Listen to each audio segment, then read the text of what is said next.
সংস্কার সংস্কার উচ্চারণ করা হচ্ছে। কোন সংস্কারটা হয়েছে? আপনি দেখান। সংস্কার তো বলে কয়ে ঘোষণা দিয়ে করতে হবে। ওই যে আমরা ছোটবেলায় যখন নামাজ পড়তাম না তখন মনে, মনে ভাবতাম, ইস! এই শুক্রবার থেকে নামাজ শুরু করব। হলো না? আচ্ছা সামনে নতুন বছর থেকে ১লা জানুয়ারি থেকে নামাজ শুরু করব। এটা তো নামাজ শুরুর বিষয় নয়। আরে নামাজ পড়লে তো যখন তখনই পড়া যায়। যে আমি আজকে থেকে নামাজ পড়ব। কথায়, কথায়। ছোটবেলায় একটা এক্সাম্পল দিলাম। এখন বিষয়টা হচ্ছে কি সংস্কার যে ঘোষণা দিয়ে বলে কয়ে সংস্কার শুরু করতে হবে তা তো না। হ্যাঁ? সংস্কার তো যেকোনো সময় করা যায়। সংস্কার চলমান প্রক্রিয়া। সবচেয়ে বড় যে ভন্ডামি এই সরকারের, সংস্কারের কথা বলা হচ্ছে, রাষ্ট্রপতি প্রধানমন্ত্রী এবং রাষ্ট্রপতির ক্ষমতার মধ্যে ভারসাম্য আনার কথা বলা হচ্ছে এবং সেটিও গণভোটের মধ্যে থাকবে। গণভোটের অংশবিশেষের মধ্যে। বর্তমান যে রাষ্ট্রপতি আমাদের, তার সাথে কি ব্যবহারটা করা হচ্ছে? হ্যাঁ? ভারসাম্য আনছেন। প্রধানমন্ত্রী রাষ্ট্রপতির মধ্যে ক্ষমতা ভারসাম্য আর একেবারে তার প্রেস উইং কেড়ে নেওয়া হয়েছে। পৃথিবীর কোন রাষ্ট্রে আছে? যে রাষ্ট্রপতি প্রেস উইং কেড়ে নেওয়া হয়? পৃথিবীর কোন রাষ্ট্রে আছে? রাষ্ট্রপতি একটা প্রেস রিলিজ দেওয়ার মতন তার লোক থাকে না? পৃথিবীর কোন রাষ্ট্রে আছে যে বিদেশি কোন সংস্থা প্রোগ্রাম করছে রাষ্ট্রপতির সাথে দেখা করতে এসেছে, বিদেশি রাষ্ট্রদূত এসেছে তার পরিচয়পত্র পেশ করার জন্য, সেই নিউজটা দেয়া হয় ওই রাষ্ট্রদূতের কাছ থেকে এবং রাষ্ট্রপতির কোন এক মানে ঘনিষ্ঠ লোকজনকে ফোন দেওয়া হয় যে আমার কাছে তো এই ছবিটা নেই, একটু ছবিটা পাঠিয়ে দিন, আমরা প্রেস রিলিজটা পাঠিয়ে দিচ্ছি। কি ন্যাক্কারজনক লজ্জাজনক কথা। রাষ্ট্রপতির ছবি বিদেশি মিশনগুলো থেকে ঠেলে দেওয়া হয়। রাষ্ট্রপতির সঙ্গে প্রধান উপদেষ্টা ৭ মাস কথা বলেন না। সেদিনকে তো রয়টার্স এর সঙ্গে এই কথাগুলো ডিসক্লোজ করেছেন রাষ্ট্রপতি। যেদিনকে তফসিল ঘোষণা করা হলো। তো এই যে ভন্ডামি সংস্কারের নামে ভন্ডামি হচ্ছে, এগুলো তো বলা আর না বলা সমান কথা। না সুতরাং বলার একটু সমান কথা না। মঞ্জুরুল আলম পান্না, আপনারা এখনো যে বলছেন বলতে হবে, যতই এরকম হামলা মামলা মানে আটক কারাভোগ যতই আসুক না কেন বলতে হবে কাউকে না কাউকে। তো বলছি তো আপনাকে মনে হয় থেমে আছি। মবের হুমকি দেওয়া হচ্ছে। আমি না আমার হয় জামিন বাতিলের দাবি জানানো হচ্ছে। সবকিছু করতে পারে, সবকিছু করতে পারে। যেটা আমি হুমকি দেওয়া হয়েছে, আপনাকে আবার হত্যার হুমকি দেওয়া হচ্ছে। মানে নিরাপত্তা আসবে কোথা থেকে এবং এখান থেকে কি অবসান? আপনার প্রত্যাশা কি যে এখান থেকে বাংলাদেশ বের হবে কিভাবে করে? আপনার কাছে কি মনে হয়? হবে, অবশ্যই হবে। শুনেন, আপনাকে রাষ্ট্রবিজ্ঞানের থিওরিতে বিশ্বাস করতে হবে। রাষ্ট্রবিজ্ঞানের থিওরি না মানেন, আপনাকে ন্যাচারাল সায়েন্স মানতে হবে। আপনি যতটুকু পানিতে ডুববেন মানে পানিতে পা ভিজাবেন ততটুকুই আপনাকে ভিজতে হবে। অথবা পানির প্রবাহকে কখনো বাদ দিয়ে ঠেকিয়ে রাখা যায় না। ওই পানি কিন্তু একসময় সর্বগ্রাসী রূপ নেয়। আপনি ন্যাচারাল সায়েন্স বিশ্বাস না করেন, পিওর সায়েন্স বিশ্বাস করেন তো নিউটনের ৩য় সূত্র, প্রতিক্রিয়ার একটি সমান এবং সমানুপাতিক প্রতিক্রিয়া বিপরীত প্রতিক্রিয়া আছে। না, আমি খুব বিরক্ত হয়ে আপনাদেরকে একটা ইয়ে দেখাচ্ছি যে জানা অজানা কি এক দেখেন, আমাকে বলে যে সুলতানার সাহস থাকলে দেশে আহিস। হ্যাঁ, এরা কি জানে আমার সাহস কতখানি? এদের কোনো ধারণা আছে? এরা কতখানি নির্বোধ, নিজে একটা মন্তব্য করছে ভিন্ন মানে অজ্ঞাত নাম দিয়ে।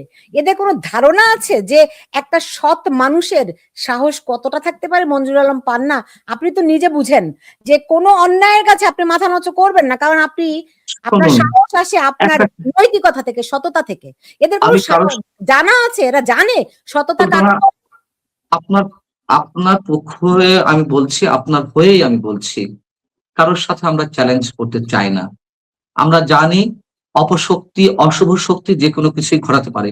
তবে শুধু এটুকুই বলতে চাই, আবারও যদি কারাগারে নেওয়া হয় অথবা তার চেয়েও বেশি যদি কোনো খড়গ নেমে আসে অথবা যদি হত্যাও করতে চায়, করুক, আমরা কিছু করবো না। থামাবে কতজনকে?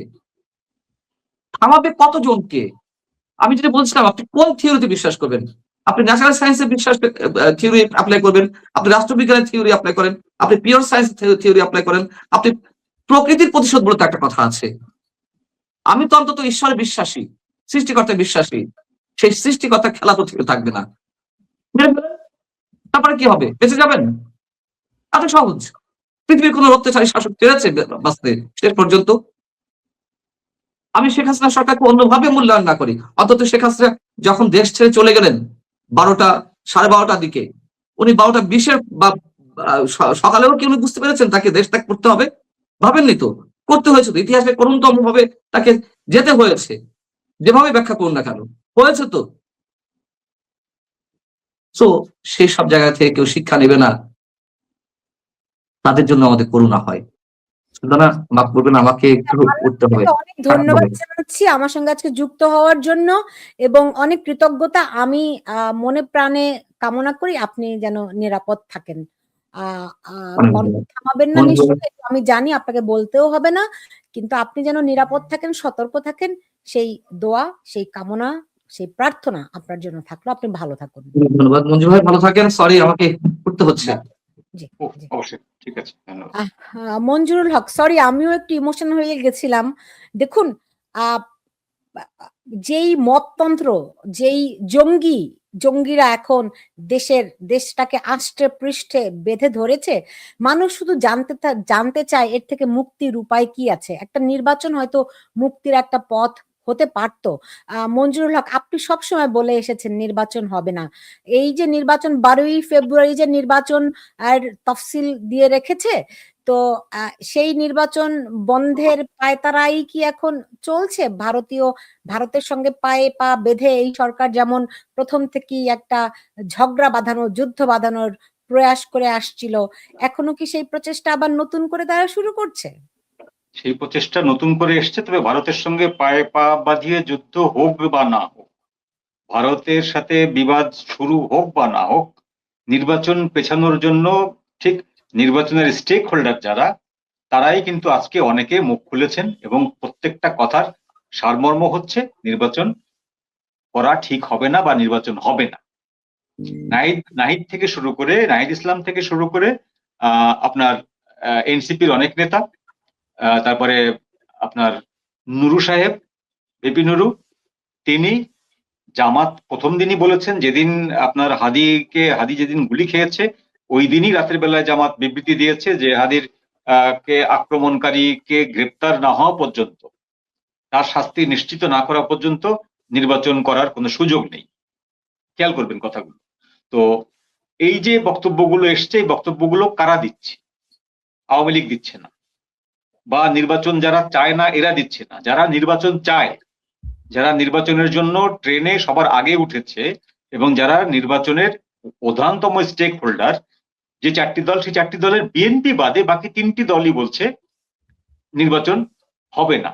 এবং একজন উপদেষ্টাও আজকে বলেছেন যে এই অবস্থায় নির্বাচন করা সমীচীন হবে না। তো তার মানে আমরা ধরে নিতে পারি যে নির্বাচন পিছিয়ে যাওয়ার জন্য যেসব কারণ দরকার, সেই কারণগুলো ইতিমধ্যেই সরকারের হাতে এসেছে এবং নির্বাচন পিছিয়ে যাচ্ছে। তো নির্বাচন যদি পিছিয়ে যায়, কার লাভ কার ক্ষতি? খুব সিম্পল হিসাব, বিএনপির ক্ষতি, জামাতের লাভ। জামাত এখন যেভাবে সরকারের অধিকাংশ বড় বড় পোস্ট হোল্ড করছে, সরকারের বিভিন্ন মানে ধরতে গেলে প্রায় 90% পোস্ট হোল্ড করছে জামাত, আর বাদ বাকি 10 ভাগের ভিতরে 8 ভাগ হোল্ড করছে সরকার এবং বিএনপি মিলে। তো সেই অধিকাংশ পোস্টগুলো জামাত হোল্ড করতে থাকবে, বরং আরো বাড়াবে, যেন শতভাগ সরকারি পোস্ট জামাত হোল্ড করতে পারে, সেরকম একটি অবস্থায় তারা যাবে। আর যতদিন সম্ভব তাদের দরকার ইউনূস সাহেবকে, তারা ততদিনই ইউনূস সাহেবকে এইভাবে যেভাবে আছেন এইভাবে তারা ইউনূস সাহেবকে বলবৎ রাখবে। তারপর ক্ষতিটা হবে বিএনপি দল হিসাবে একেবারেই অন্তঃসারশূন্য হয়ে যাবে, এবং বিএনপির নেতা যদি আসেনও, তো বিএনপি যে নির্বাচনের দল, বিএনপি কোনো আন্দোলনের দল না, তো বিএনপি যদি নির্বাচন করতে না পারে, গত সরকারের আমলে বিএনপি দুটো নির্বাচন করেনি, একটি নির্বাচন করেছিল, তারপরেও কিন্তু বিএনপি ভাঙেনি, দুর্বল হয়েছিল কিন্তু ভাঙেনি, কিন্তু এইবার ভেঙে যাবে। আর যদি নির্বাচন করতে না পারে, আর যদি সরকার নির্বাচন করতে না পারা মানে হচ্ছে আইন শৃঙ্খলা পরিস্থিতির আরো অবনতি হওয়া। এই অবনতি হতে হতে এমন একটা জায়গায় আসবে যখন এই জিনিসটি জনগণের পক্ষে আর সহ্য করা সম্ভব হবে না, জনগণের দেওয়ালে পিঠ থেকে যাবে, তখন জনগণ রাস্তায় নামবে। এট দ্য সেম টাইম সরকারের যারা ওয়েল উইশার আছে বিশ্বের বিভিন্ন দেশ, সেই দেশগুলোও কিন্তু সরকারের উপর থেকে আস্থা বা সমর্থন তুলে নেবে, কারণ তারাও কিন্তু একটা নির্বাচন চায়, তারা একটা আপনার ইলেকটেড গভর্নমেন্ট চায়। তারা এইভাবে একটা একটা আনসেটেলড একটা অনির্বাচিত সরকারকে দিনের পর দিন বাংলাদেশের রাষ্ট্রে দেখতে চায় না, এর জি সাথে বিজনেস করা যায় না। জি কিন্তু ধরেন সরকার সরকার যদি সেই বিদেশি স্টেক হোল্ডারদের দাবি কিংবা তাদের চাপ আহ, পাত্তা না দেয়। পাত্তা না দিলে তো আপনাকে সরাসরি ক্ষমতা ছাড়তে হবে। আপনি জলে নেমে তো কুমিরের সাথে পাঙ্গা নিতে পারবেন না।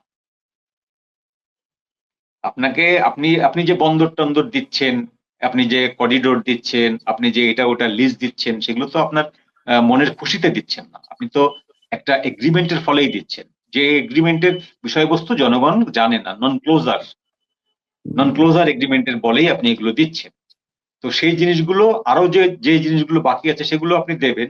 সেগুলো দেওয়ার পরেও প্রত্যেকটা দেশ মনে করে আপনার সাথে যখন আমি ট্রানজিশন করব, যখন দ্বিপাক্ষিক সম্পর্ক রাখবো, তখন আমি যেমন নির্বাচিত সরকার, আপনাকেও নির্বাচিত সরকার হতে হবে। একটি অনির্বাচিত সরকারের সাথে কিন্তু বিশ্বের কোনো গণতান্ত্রিক দেশ আপনার বাইলেটারাল যোগাযোগটা, সম্পর্কটা রাখে না, হয় না এটা। জি মঞ্জু ভাই, এমনিতে আপনি তো জানেনই যে বাংলাদেশ আসলে এখন সুপার পাওয়ার কয়েকটি দেশের প্লেগ্রাউন্ড, এরই মধ্যে প্লেগ্রাউন্ড খেলাধুলা চলছে। আমি কয়েকটা খবর দেখলাম, আপনি জানেন তো বাংলাদেশে কোনো মিডিয়াতে মানে এত বেশি সেন্সর্ড হচ্ছে, বেশিরভাগ খবরই আসে না।